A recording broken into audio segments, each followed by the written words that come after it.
Good morning, everyone. Well, today it's Tracey who is going to do her presentation, and I cannot wait because it's perfect timing to be healthy and to know how to look after ourselves. So, and you've got so much knowledge. Cannot wait for you to tell us all about your presentation today. Thank you. Thanks, Muriel. Thanks for having me, and thanks everyone for turning up. I'll just get my presentation ready. Right, so bear with me. Okay. So today I'm going to be talking about intermittent fasting, and this is near and dear to my heart because I've been doing it for a number of years when I found out the health benefits and also felt the health benefits as well. So it's an integral part of my larger program because it should be a part, not should, it is good that if it is a part of healthy eating as a lifestyle, not as a once-off thing. So intermittent fasting, or fasting in itself, has been driven in the past over time by religious and spiritual beliefs, and it's common to many cultures, and it's been practiced for millennia, and they also realise the health benefits of it as well. And this is why I'm using it as part of my program, especially since in the last century there's been a shift away from diseases being caused by a lack of nutrition and now it's as a result of eating too much. So we're eating too much food, which is leading to obesity, diabetes, heart disease, and the list goes on. So that is why it's I'm talking about it today, and we'll if there's any questions, please ask at the end of the talk and I'd love to answer them for you.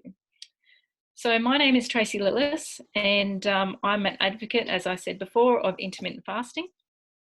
I've been fasting since 2017, and the benefits that I've received from it are mental clarity. I can control my hunger cravings much better. I find that when I eat this way that I'm less hungry than I am if I eat 3 meals a day. So I love my food, and I always have done. And as I've gotten older and the waistline becomes thicker because your hormones sort of slow down, I saw a need to take better control of the way I ate, and so gave this a go.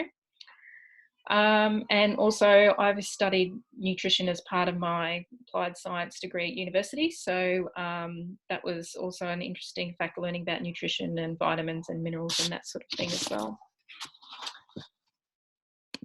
So what are we going to talk about on the talk today? I'm going to be talking about what is intermittent fasting, starvation versus fasting, because that's really important. A lot of people think that fasting is starvation, and it's not so. The benefits, who is it for and not for, because there are some people that it's not really suitable for.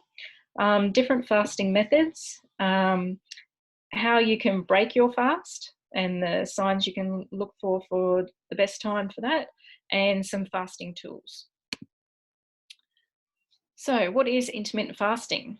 It's actually just timing, really, and when you choose to eat. And there's a few different methods out there that I'll touch on soon. But yeah, it's a timing of eating, really, and that's all it really is. You can use it in conjunction with other methods such as ketogenic eating, low carb, high fat. It's got links into that. But if you just choose to eat healthy with it, then you'll get good results.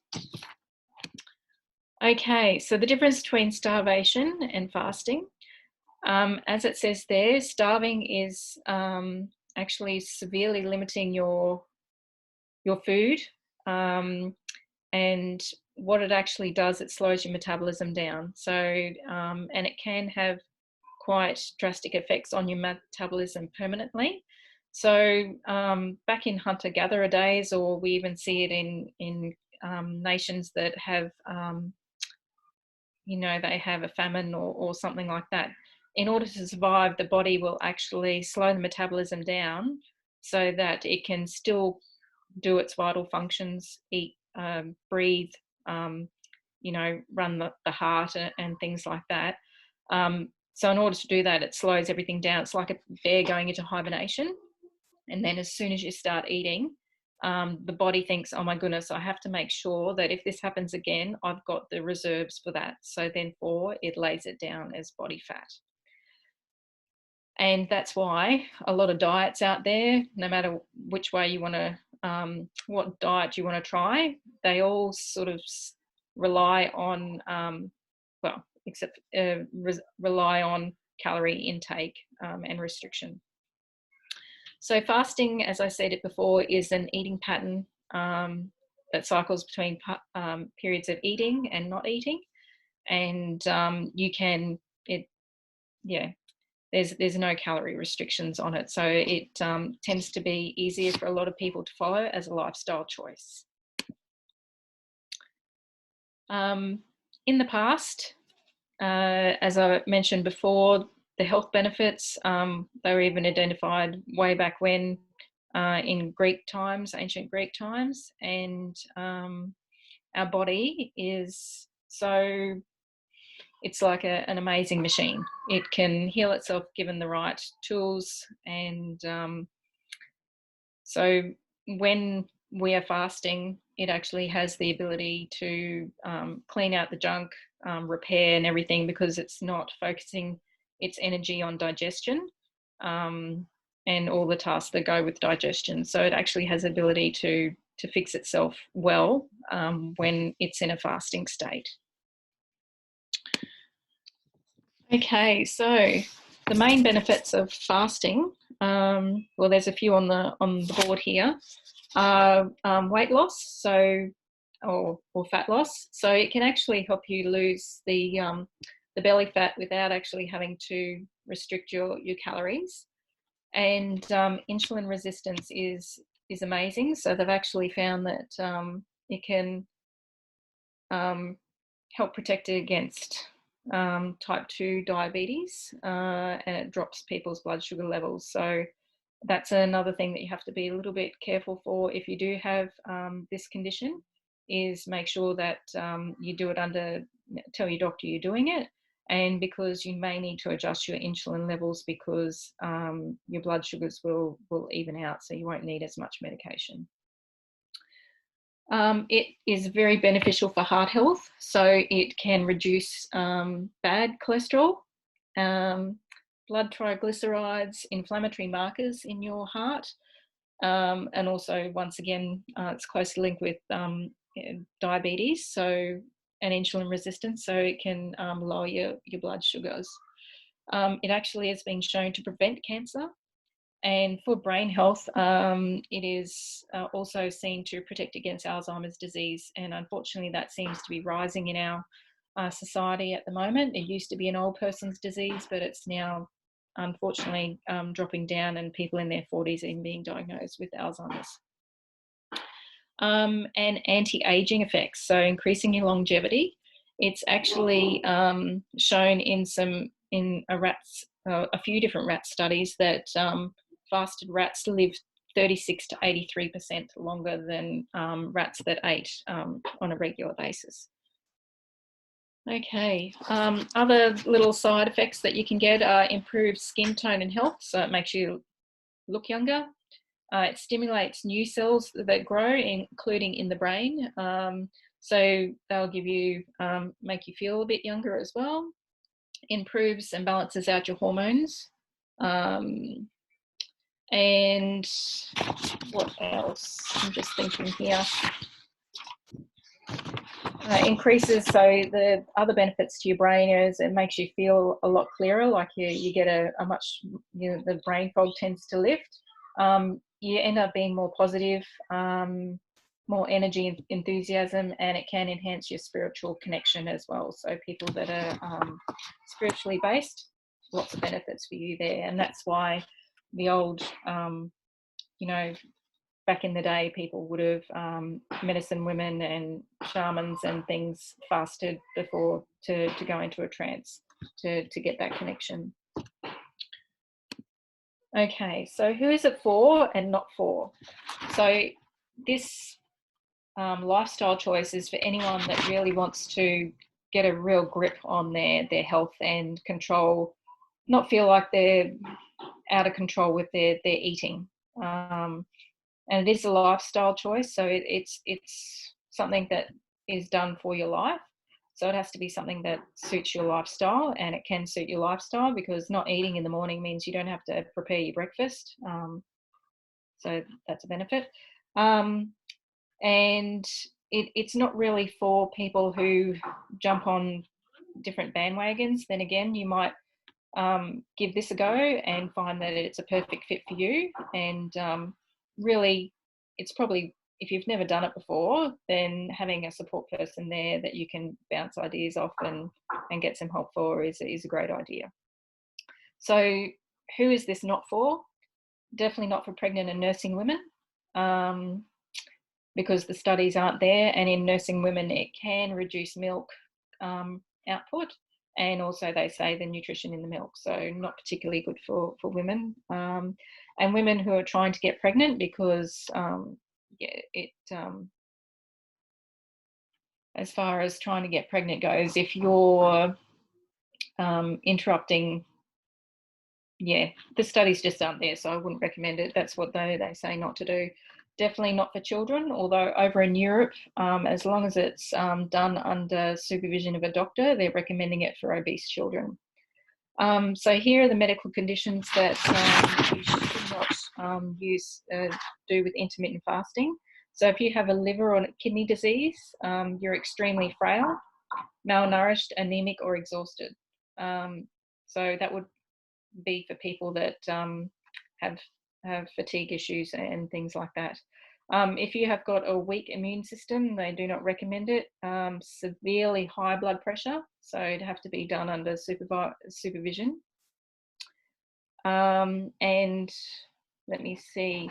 Also, if you have an eating disorder, either anorexia or bulimia, because you just don't want to go down a path and then go too severe and worry about what you're eating all the time, as opposed to actually seeing the benefits it can be for your body instead of your waistline. Shouldn't do it after a major, after surgery or before surgery. And it's not really suitable, they say, for people that are afraid of fasting. So if you're fearful of it, then it can shut down and induce a stress response and stuff like that. Okay, so there's a few different methods for fasting, and I actually use the 16-8 method. And so I generally eat between 12 and 1, and then I stop eating at about 8 o'clock at night. That gives my stomach time to digest the food and go to bed on an empty stomach, which means that my body's not then trying to process my food, as well as try and do cellular repair and clean the blood and everything it does at night time, and do all its essential processes. So that's what I do. The next one is fast for 24 hours once or twice a week. And the next is a 5-2 diet. And I don't really like the word diet because it means that you're restricting yourself. And that's calorie counting. So that then you get in the mindset of, it's like the other diets I've used. It's very difficult to manage. You've got to count your food. Much easier just to do the 16-8. Make sure that it doesn't make sense if you eat junk food as soon as you break your fast for the day. You're doing this to improve your health, so why not eat healthy foods when you're in the eating stage of the day. Okay. What else? I was going to say, because I have a young family and trying to put on them when you've got young girls, I'm really conscious of teaching them the wrong things about body image. So I have had my daughters say to me, "Oh, well, I'm not hungry in the morning," and I'll say to them, "Look, once you're an adult, then you can do this, but you're a child and you need your food." So, but I will still sit with them and have my breakfast on a Saturday and Sunday, and I tend to find that works better for my body, because sometimes women find the fasting a little bit more difficult for blood sugar than men do. So it still works extremely well, but I find my body responds better if I do have breakfast on a weekend. So I have 3 meals 2 days a week, and 2 meals on the other days of the week. Okay, so breaking your fast. A lot of us don't know what it truly feels to be hungry. So true hunger signals are actually when you get a sensation in your mouth and throat, which is similar to being thirsty, and not a gnawing pain in your stomach. So our body becomes used to certain times of the day, and we do things at certain times of the day. Like some people might have a morning routine and their bowels move at certain times of the day. It's the same for our stomach. If we're used to eating at certain times, we get this little reminder, oh, you should be eating. But generally what it is, it's more behavior rather than true hunger. Okay, and so another reason to break your fast is if you get nausea and vomiting. That generally only really occurs on people that have fasted more than 24 hours or longer. That's just a sign to stop. And if you've got rapid heart rate, drop in heart rate, or irregular heartbeat, it's definitely time to stop. And yeah. Okay, so fasting tools. Because your cells are doing a clean out, they need to be flushed out. Your stomach still needs to, and gastrointestinal system still needs to do its job. So it's always good to make sure you have lots of water and electrolytes. So that's minerals and things like that can go back into the cells, because they tend to get flushed out a lot, especially when you're in the fat loss side of the fasting and you're just starting out and your body's getting into that process, then that's the best time to, it's important to have electrolytes. I utilize a ketone supplement. It just allows me to stay in ketosis, which is where your body uses ketones instead of glucose for energy.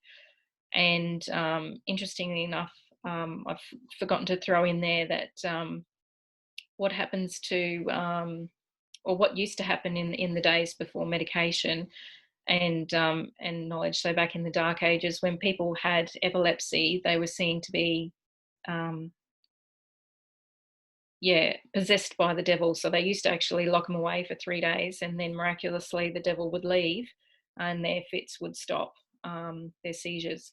And then it was because their body had switched over in those 3 days of fasting into using ketones, which are produced by the liver, as a fuel source instead of using glucose. And still to this day, and that's why the ketogenic has been invented, because some people still need a dietary way of controlling their seizures because they don't respond to the medication.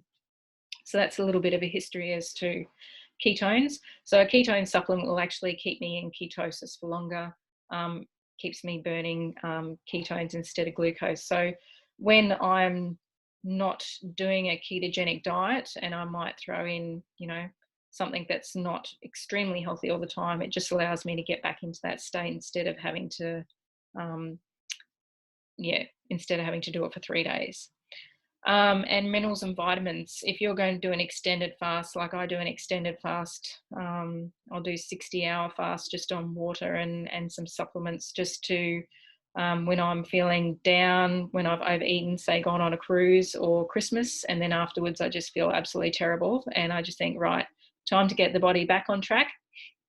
And so that's when I'll do a 60-hour fast, and that cuts the sugar cravings as well after 3 days, which is great. And minerals and vitamins are good to take as well, so that the body can continue to do its repairing and that sort of thing at the time. So that's my presentation. Thank you very much for listening. If you have any questions, please let me know. And yeah, thank you very much. Wow, thank you so much. Absolutely amazing yeah, content. And actually, I just have one question. Yep. And yes, I can see there will be some others as well. Which minerals do you use? You know, when you were talking about electrolytes, what kind of minerals do you actually use? What do you mean by that? Well, you can get an electrolyte supplement from the chemist or the health food store. You just got to make sure, because a lot of them have sugar in them. And if you're eating healthy or you're doing a ketogenic way of eating, then it doesn't make sense to have something full of sugar, because that just gets you then into your brain. It's sugar's like a drug, and as soon as you have it, then the brain wants more of it. It wants that feeling. So yeah, you can get an electrolyte supplement. It's the same as if you've got diarrhea and you go to the hospital and they give you an electrolyte supplement to take. Yeah, I wouldn't recommend Powerade or anything like that. Too much sugars and other fillers in there. Yeah, or even fruit juices like citrus and that have electrolytes in them, just to make sure you don't dehydrate.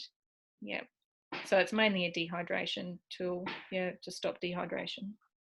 Okay, that's fantastic. Kim, I saw you had a question. Yes, I'm actually super inspired. Careful, my kids in the background. Tracey, what is your favorite meal to break your fast with? Give me some good tips there. Oh, well, I always like to cook extra at night time, so I generally have leftover lunch for the meal for the next day. Yeah, it's generally salad and protein, or salad and veggies, that sort of thing. And I know that because I am more low carb way of eating, I make sure that I have healthy fats in there, just to keep, so that I don't keep looking for food, because sometimes when you break your fast, you're just thinking, oh, I'm absolutely starving, and then you tend to want to go and eat all the wrong things. So if you make sure that your meals are ready, so that you're not raiding the pantry or the fridge for the wrong foods. Yeah, but great question. Thank you. Good tips. Thank you. And people obviously can contact you, Tracey. Yeah? You are available to be able to answer the needs, or even set them up with a meal plan. Oh yes, yeah. Yeah, just some healthy eating options, but I can get a little bit detailed on that as well. So if people just throw their hands up in the air, if they've got allergies or something like that, then I can do a more of a customized one. But yeah, it's really up to people what they want. Awesome. Yeah. So they can find you obviously on Facebook, or and send you a message and then be in contact with you, because it's so important for the moment to be healthy as well with what we're going through, that to have an awesome and resistant body in any times is positive, but even more now. So I think that's absolutely awesome, and definitely going to do that as well. But thank you so much for that presentation. We appreciate all your knowledge, and it's so inspiring each time. So, and I know that some are going to do it as well. I can see in comments that some of the groups are really motivated to do it as well. So you're already changing lives. So cannot wait to see you do your purpose all around. Thank you so much for your time. Thank you. Thanks very much, Muriel.